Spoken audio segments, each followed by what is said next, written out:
Capítulo 14. O lugar da unção. A coisa seguinte, planejada pelo pastor, foi realmente bela. Não muito depois da conversa que Grande Medrosa e o pastor tiveram, as três concluíram o serpeado caminho e chegaram ao outro lado do vale, onde as montanhas se erguiam como verdadeiras muralhas, mais altas e escarpadas que o terrível desfiladeiro da Injúria. O pastor esperava por elas ao pé das montanhas, ao lado de uma pequena gruta. E justamente onde os penhascos eram mais alcantilados, havia um cabo suspenso entre aquele ponto e o ponto mais alto do pico. No cabo havia duas cadeiras penduradas, nas quais duas pessoas podiam ser transportadas ao pico sem esforço algum da parte delas. A vista daquelas cadeiras aéreas balançando nas alturas fez Grande Medrosa quase entrar em pânico. Ela sentiu que voluntariamente nunca seria transportada daquela maneira sobre um horrível precipício, tendo apenas um lugar para descansar os pés e nada à frente que pudesse impedi-la de cair. Tal receio, entretanto, passou de vez diante de um sorriso e das palavras do pastor.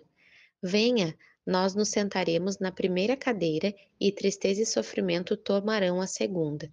Você não terá de fazer nada a não ser confiar na cadeira e ser carregada em perfeita segurança lá para cima, ao lugar onde desejo levá-la, sem nenhuma luta ou esforço da sua parte. Tão logo o Grande Medrosa se acomodou numa das cadeiras, o pastor sentou-se ao seu lado e suas duas companheiras ocuparam a cadeira seguinte. Num minuto eles se movimentavam seguros e serenos em direção aos lugares altos, que antes pareciam tão impossíveis de ser alcançados sem terem de fazer nada a não ser descansar e desfrutar a maravilhosa paisagem.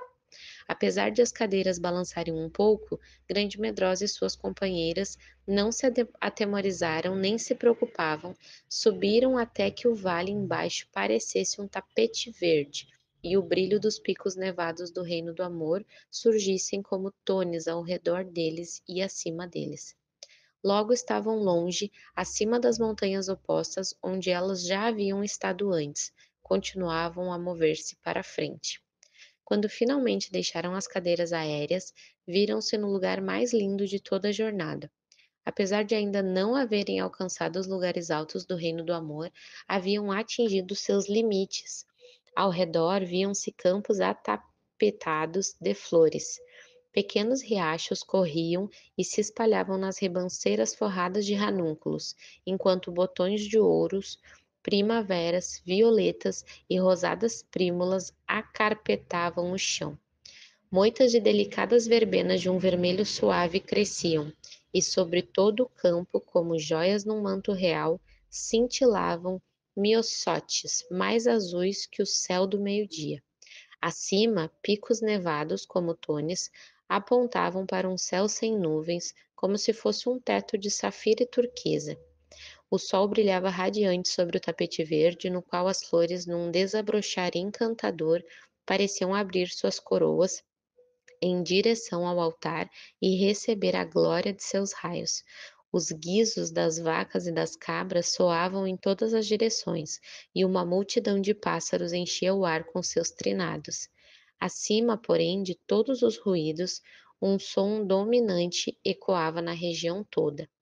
Era o som de poderosa cascata, cujas águas rolavam sobre grande penhasco que sobressaía entre os demais. As águas desciam das neves dos lugares altos. Era tão inexplicavelmente belo que nem Grande Medrosa nem suas companheiras podiam articular palavra. Ficaram paradas, estáticas, respirando profundamente, enchendo os pulmões de ar, do perfume e ar das montanhas ornadas de pinheirais. Enquanto andavam por ali, paravam a cada passo para tocar gentilmente as flores ou roçar os dedos nas águas dos ribeiros. Às vezes elas simplesmente paravam quietas, em meio à profusão de brilho e beleza, e riam alto, possuídas de puro gozo. O pastor levou-as pelos campos, onde o capim quente perfumado crescia quase à altura da cintura, ao lado da poderosa queda d'água. Ao pé dos penhascos, à sombra fresca e com um raio de luz a tocar-lhe a face de quando em quando, o pastor convidou Grande Medrosa a olhar para cima. Lá ficou ela, uma delicada figura ao pé de penhascos poderosos, observando o grande rolar das águas que se lançavam dos lugares altos. Nunca antes pensara ver algo tão lindo e majestoso. A altura das rochas por sobre as quais as águas se atiravam abaixo quase a aterrorizava. Ao pé de cascata, a voz atroada das águas, que parecia quase ensurdecê-la, era ao mesmo tempo magnífica, impressionante, bela e cheia de significados que iam além da expressão. Enquanto ouvia, Grande Medrosa se imaginava diante das harmoniosas majestosas de uma orquestra completa, tocando a mesma canção de todos os pequenos riachos lá debaixo do Vale da Humilhação. Ali havia o acréscimo de milhares e milhares de vozes harmoniosas de uma beleza tão grande como nunca antes ouvida nos vales, mas mesmo assim reconhecidamente a mesma canção. Pular, fluir, buscando os vales, ao chamado sempre atentas, até chegar lá embaixo enfim. Grande Medrosa perguntou o pastor em seu ouvido. Que pensa desta grande queda d'água, no seu abandono de se dar a si mesma? Ela estremeceu ao responder. Essas águas são belas e terríveis, acima de qualquer coisa imaginável. Nunca vi nada igual. Por que terríveis? Perguntou o pastor. É o salto brusco que tem de dar. É a altura da qual elas se atiram às profundezas e se quebram nas rochas. Quase não suporto olhar para isso. Olhe mais de perto. Deixe seus olhos seguirem parte da água, desde as bordas até o fundo. Grande Medrosa olhou e quase gritou de admiração. Uma vez sobre as bordas, as águas se espalhavam como asas abertas, vivas, jubilosas, tão esquecidas delas mesmas, abandonadas ao êxtase de se dar inteiramente. Ela supunha estar acompanhando com um olhar uma hoste de anjos flutuando nas asas do arco-íris, cantando com entusiasmo enquanto se iam. Ela olhou e depois disse: é como se elas pensassem que esse é o mais belo movimento do mundo, o dar-se e abandonar-se num arrebatamento e gozo indescritíveis.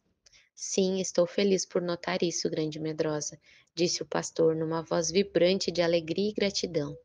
Estas são as cascatas do amor que fluem dos lugares altos do reino além. Você se encontrará com elas de novo. Diga-me, a alegria das águas parece terminar quando se quebram nas rochas lá embaixo?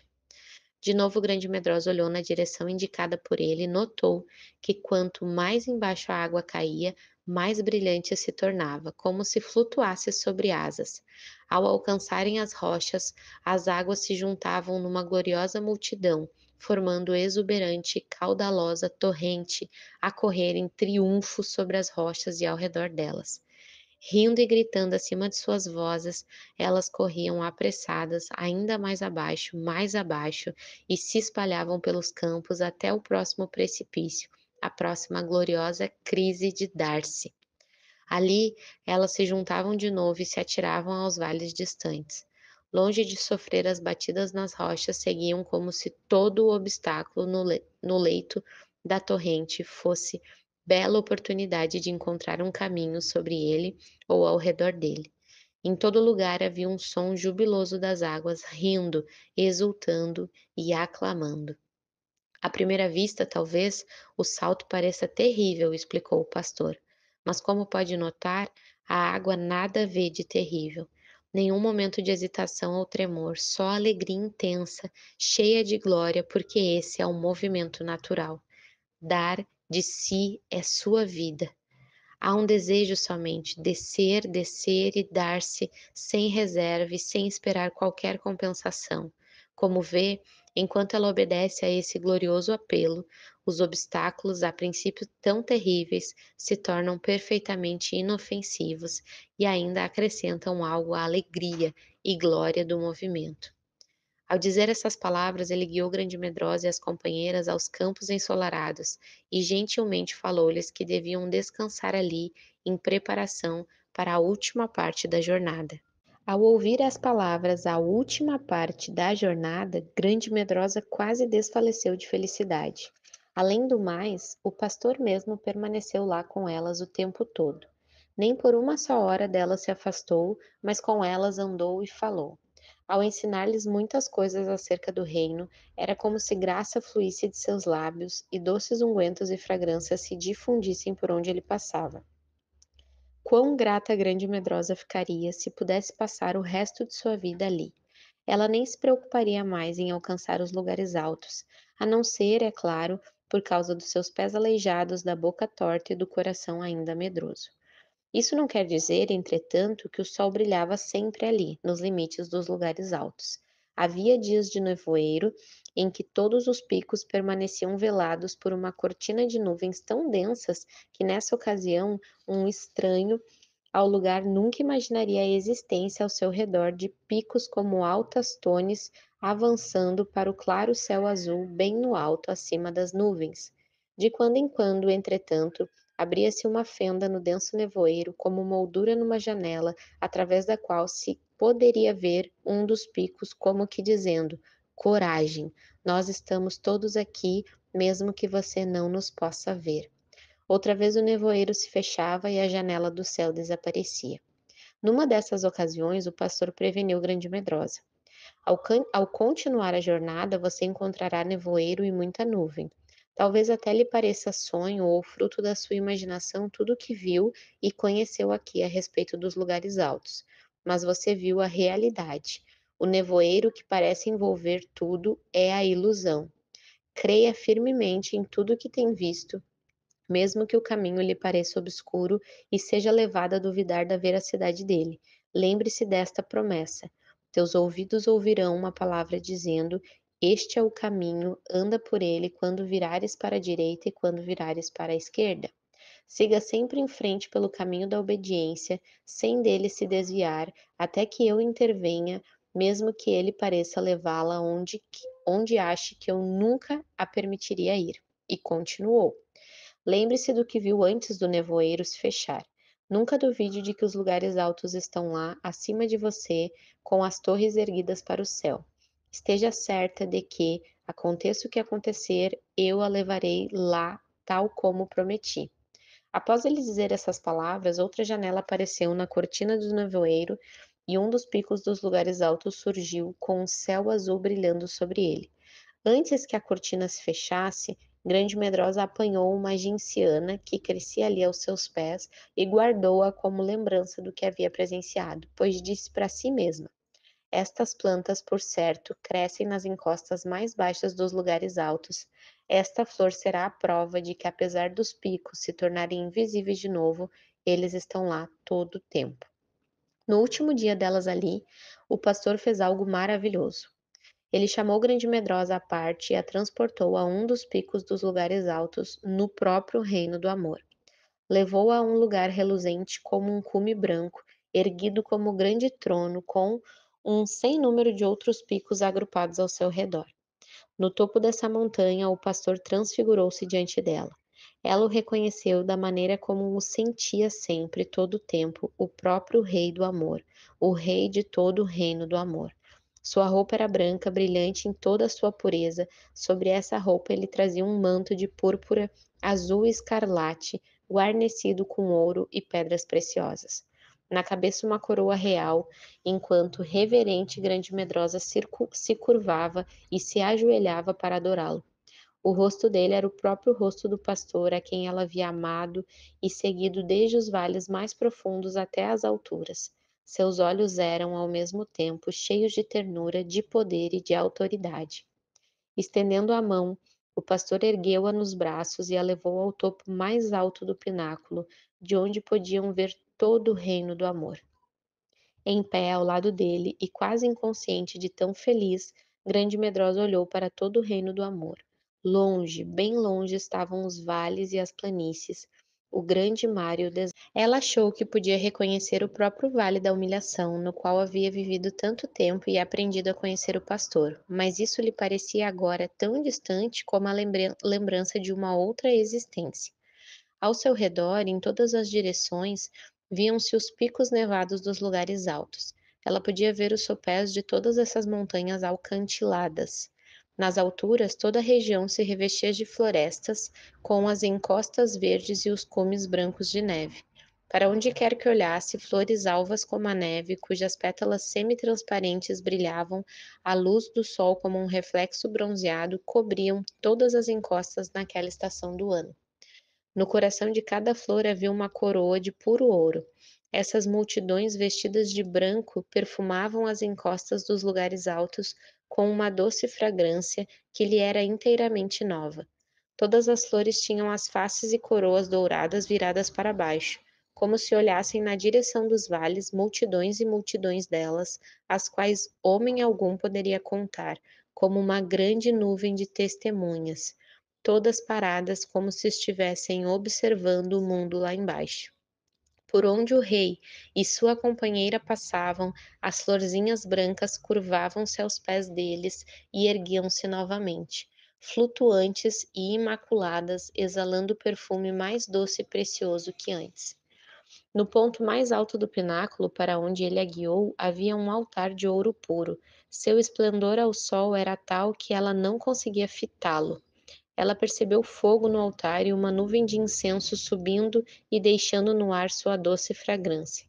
Naquele momento, o rei pediu-lhe que se ajoelhasse, e com uma tenaz de ouro apanhou uma brasa viva do altar e com ela tocou os lábios de Grande Medrosa, dizendo: Eis que ela tocou os teus lábios, a tua iniquidade foi tirada e perdoado o teu pecado. Isaías 6:7. Parecia-lhe que uma chama de fogo tão bela e ao mesmo tempo tão terrível de suportar tivesse percorrido todo o seu ser. Ela perdeu a consciência e de nada mais se lembrou. Pouco mais tarde, ao voltar ela a si, o pastor a levava nos braços de volta à região limítrofe dos lugares altos. As vestes reais e a coroa real haviam desaparecido, mas algo na expressão do rosto dele permaneceu, a aparência de grande autoridade e poder. Acima deles se erguiam os picos, ao passo que lá embaixo tudo estava envolto no nevoeiro. Ao vê-la completamente refeita, o pastor a conduziu pela mão através de um bosque envolto do nevoeiro, onde as árvores eram escassamente visíveis e nenhum som se ouvia, exceto de gotas d'água caindo ao chão. Quando chegaram ao meio do bosque, um pássaro que eles não podiam ver por causa do nevoeiro começou a cantar alto, uma série de trinados repetidos, uma melodia indescritivelmente doce. Os trinados pareciam formar uma frase constantemente repetida, cujo final soava como um pequeno gargalhar. Eis a canção. Dele é a vitória, urra! Dele é a vitória, urra! O bosque cantava com notas jubilosas, enquanto ambos, entre as frondosas árvores, permaneciam calados escutando. Você teve uma visão rápida do reino para o qual vou levá-la, grande medrosa. Amanhã você e suas companheiras começarão a última parte da jornada. Então, com maravilhosa ternura, ele proferiu palavras que pareciam gloriosas demais para ser verdade. Conheço as tuas obras. Eis que tenho posto diante de ti uma porta aberta, a qual ninguém pode fechar, que tens pouca força, entretanto, guardaste a minha palavra e não negaste o meu nome. Eis que farei que alguns dos que são da sinagoga de Satanás, desses que a si mesmos se declaram judeus e não são, mas mentem, eis que os farei vir e prostrar-se aos teus pés e conhecer que eu te amei. Porque guardaste a palavra da minha perseverança, também eu te guardarei da hora da provação que há de vir sobre o mundo inteiro, para experimentar os que habitam sobre a terra. Venho sem demora. Conserva o que tens, para que ninguém tome a tua coroa. Ao vencedor, faloei coluna no santuário do meu Deus, e daí jamais sairá. Gravarei também sobre ele o nome do meu Deus, o nome da cidade do meu Deus, a nova Jerusalém que desce do céu, vinda da parte do meu Deus, e o meu novo nome. Apocalipse 3, do 8 ao 12. Foi então que Grande Medrosa, com sua mão segura na mão dele, tomou coragem e lhe perguntou algo que nunca antes perguntara. Meu senhor, é chegado o tempo de cumprires a promessa que me fizeste? Ele respondeu muito gentil e alegre: Sim, o tempo está próximo. Alegre-se. Se for pelo caminho à sua frente, logo receberá a promessa, e eu satisfarei o desejo de seu coração. Não está longe agora, grande medrosa. Assim, eles permaneceram no bosque envolvido pela neblina. Ela, agitada no íntimo pela esperança e incapaz de dizer uma só palavra, adorava e bendizia como se tivesse tido uma visão, ou como se tudo já tivesse acontecido. Havia na face dele uma expressão que ela não pôde entender, embora já a tivesse notado antes, mas ela estava por demais transbordante de felicidade, até mesmo para olhar para o rosto do pastor. Lá no alto, acima de frondosas árvores, o pássaro tornou a cantar sua jubilosa canção. Dele é a vitória, urra! Naquele momento, através de repetidos trinados, ele dizia: urra, urra, urra! Em pouco tempo, alcançaram os campos nos quais Tristeza e sua irmã esperavam. Era tempo de prosseguir a jornada. Depois de o pastor abençoá-las, e antes que se virasse e seguisse seu caminho, Sofrimento e Tristeza se ajoelharam de repente diante dele e perguntaram suavemente: Senhor, que lugar é este, onde estivemos descansando e nos refazendo durante estes dias? Este é o lugar para onde trago meus amados, a fim de ser ungidos e preparados para a sepultura, respondeu calmo. Grande Medrosa não ouviu essas palavras, pois andava um pouco à frente, repetindo e repetindo. Ele disse: Ouse alegrar-se, pois o tempo não está longe agora, eu lhe darei o desejo do seu coração.